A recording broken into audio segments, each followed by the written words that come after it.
Stop. Pause for 1 second. Because the action you're about to take might not be as independent as you think. Not because someone told you what to do. Not because you were forced. But because the conditions around you were shaped long before you acted. And once you understand that, the idea of free action starts to feel very different. Here's the uncomfortable truth. Most actions don't start with a decision. They start with influence. Quiet. Invisible. Gradual. You feel like you're moving on your own, but the path was already softened for you. The resistance was already lowered.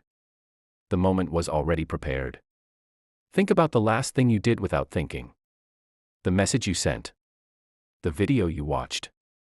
The purchase you made. The agreement you gave. It felt natural. Automatic. That's the danger. The more natural it feels, the less you question it. Sign number 1, your environment decides before you do. You believe action begins inside you. Often, it begins around you. What you see first. What's repeated. What's placed within reach. Your environment nudges before your mind ever debates. When something is easy to access, it feels like your idea to use it. Difficulty creates thought. Ease creates action. And when action feels easy enough, it bypasses awareness. Ask yourself this. Would you still act the same way if the environment were different? Sign number 2, your habits act faster than your intentions. Intentions are slow. Habits are fast. By the time you decide, your habit has already moved. You reach for the same things. React the same way. Choose the same comfort.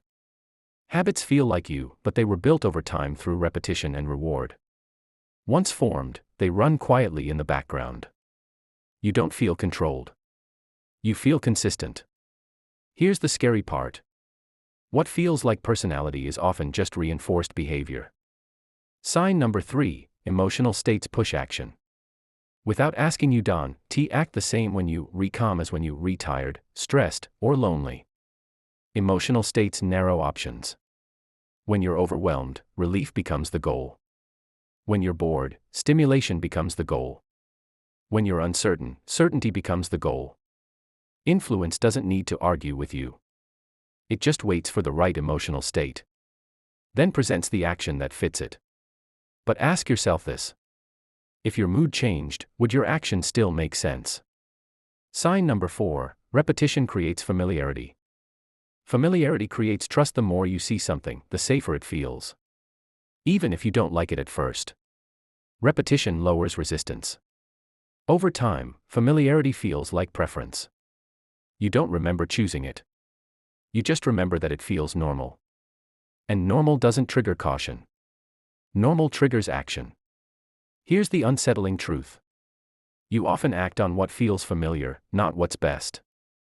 Sign number 5, social signals guide behavior silently. You watch what others do. What they approve of.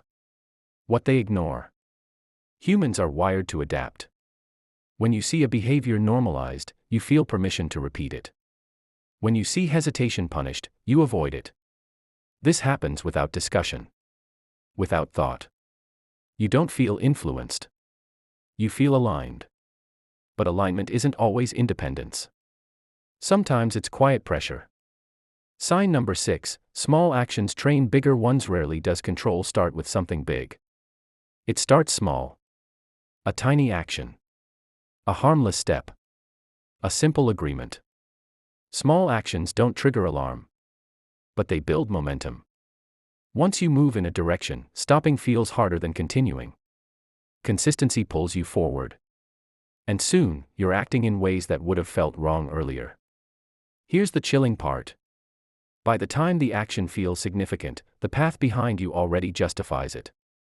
Sign number 7, your reasons come after the action. This is the hardest one to accept.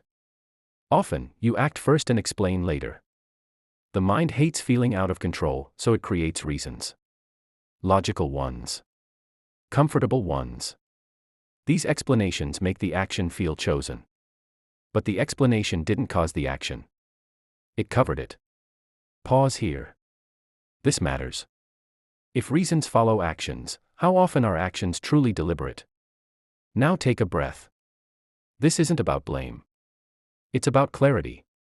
Because influence only controls what goes unquestioned. The moment you see the pattern, it weakens. So how do you start acting on your own again? First, slow down automatic actions. Speed hides influence. Pausing reveals it. Second, change your environment. Move things. Remove triggers. Add friction.